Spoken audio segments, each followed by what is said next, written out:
Hi friends, అందరికీ welcome back to our channel Senapathi's kitchen. ఈరోజు వీడియోలో village style mutton gravy curry ఎలా చేసుకోవాలో చూసేద్దామండి. ఇది రైస్తో అయినా, చపాతీతో అయినా, బిర్యానీతో అయినా, దేంట్లో అయినా చాలా టేస్టీగా ఉంటుంది. పెద్ద ప్రాసెస్ ఏమీ లేకుండా సింపుల్గా village style mutton gravy curry ఎలా చేసుకోవాలో చూసేద్దాం రండి. ముందుగా ఒక టమాటో, 4 పచ్చిమిరపకాయలు, ఒక 5 ఉల్లిపాయలు బాగా కడుక్కొని కట్ చేసుకోవాలి.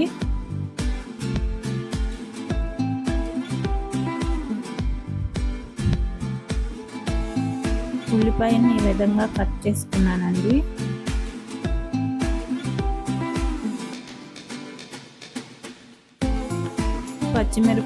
ఒక పచ్చిమిరపకాయని 2 చీలికలు చేసుకొని వేసుకోవాలి.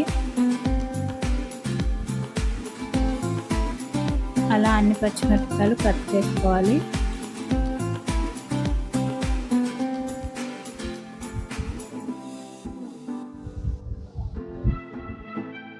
ఒక టమాటాను కూడా కట్ చేసుకోవాలి.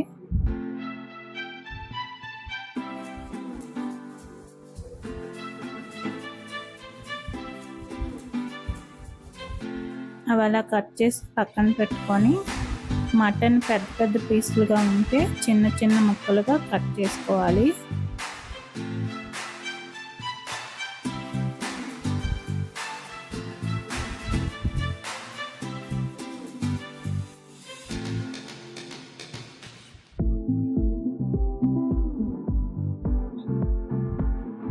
చూసారా, నేను ఈ విధంగా కట్ చేసుకున్నాను. పొయ్యి వెలిగించి మట్టి కుండ పెట్టుకోవాలి. కుండ వేడైన తర్వాత 5 టేబుల్ స్పూన్ల ఆయిల్ వేసుకోవాలి.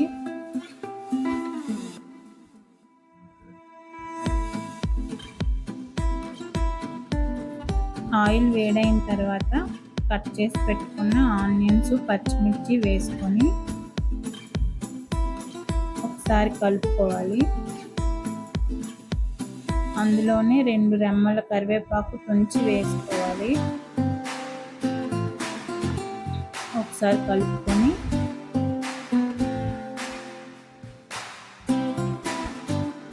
అర టేబుల్ స్పూన్ పసుపు, అర టేబుల్ స్పూన్ ఉప్పు వేసుకోవాలి. పసుపు, ఉప్పు వేసి వేయించుకోవడం వల్ల ఆనియన్స్ తొందరగా వేగుతాయి.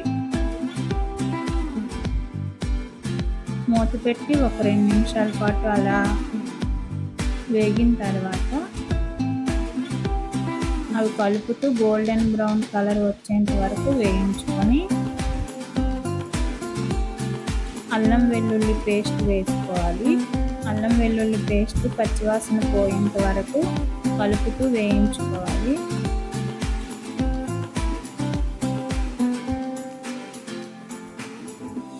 అలా వేగిన తర్వాత కట్ చేసి పెట్టుకున్న టమాటో ముక్కలను అందులో వేసి ఒకసారి కలిపి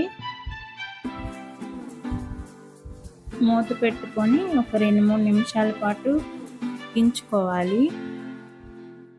మూత తీసి ఒకసారి కలుపుకొని టమాటో ముక్కలు బాగా వేగి ఆయిల్ ఇలా పైకి తేలినప్పుడు మనం శుభ్రం చేసి పెట్టుకున్న మటన్ని అందులో వేసుకోవాలి.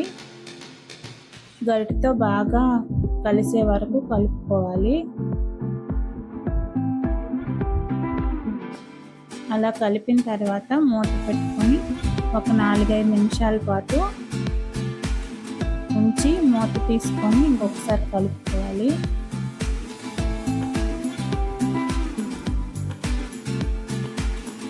అలా మొత్తం ఒకసారి కలుపుకున్న తర్వాత 2 టేబుల్ స్పూన్ల ఉప్పు,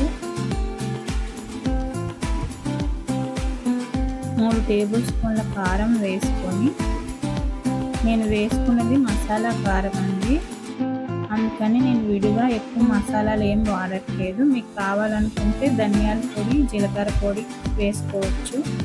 అదంతా బాగా మిక్స్ అయ్యే వరకు కలుపుకొని మూత పెట్టుకొని ఒక 5 నిమిషాల పాటు మగ్గించుకోవాలి. చూసారా, ఇలా నీళ్లు పైకి తేలే వరకు మగ్గిన తర్వాత ఒకసారి కలుపుకొని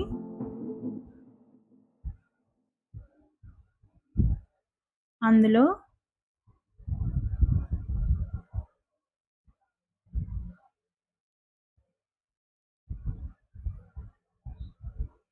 రెండు గ్లాసుల వాటర్ వేసుకోవాలి.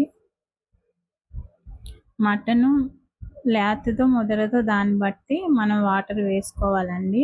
మటన్ ఉడకడానికి టైం పడుతుంది కాబట్టి కొంచెం ఎక్కువ వాటర్ వేసుకొని ఉడికించుకోవాలి.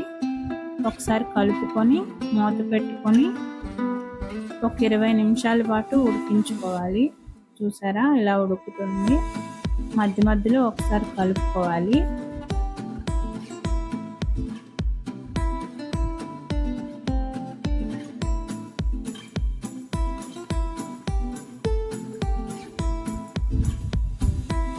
దాంట్లో 1 టేబుల్ స్పూన్ మటన్ మసాలా వేసుకొని ఒకసారి బాగా కలుపుకొని మూత పెట్టి ఒక 3-4 నిమిషాలు ఉడికించుకోవాలి. మూత తీసుకొని చూసారా, ఈ కన్సిస్టెన్సీ వస్తే సరిపోతుందండి. ఇప్పుడు ఉప్పు కారం చూసుకొని ఒకవేళ సరిపోకపోతే అడ్జస్ట్ చేసుకోండి. అంతేనండి, ఎంతో టేస్టీ అయిన village style mutton gravy curry ready. మీకు ఈ రెసిపీ నచ్చినట్లయితే మీరు మీ ఇంట్లో ట్రై చేసి మీకు ఎలా వచ్చిందో కామెంట్ చేయండి. అలాగే లైక్ చేయండి, షేర్ చేయండి. ఇలాంటి రెసిపీస్ ఇంకా కావాలనుకుంటే మా ఛానల్ని సబ్స్క్రైబ్ చేసుకోండి. Thank you for watching.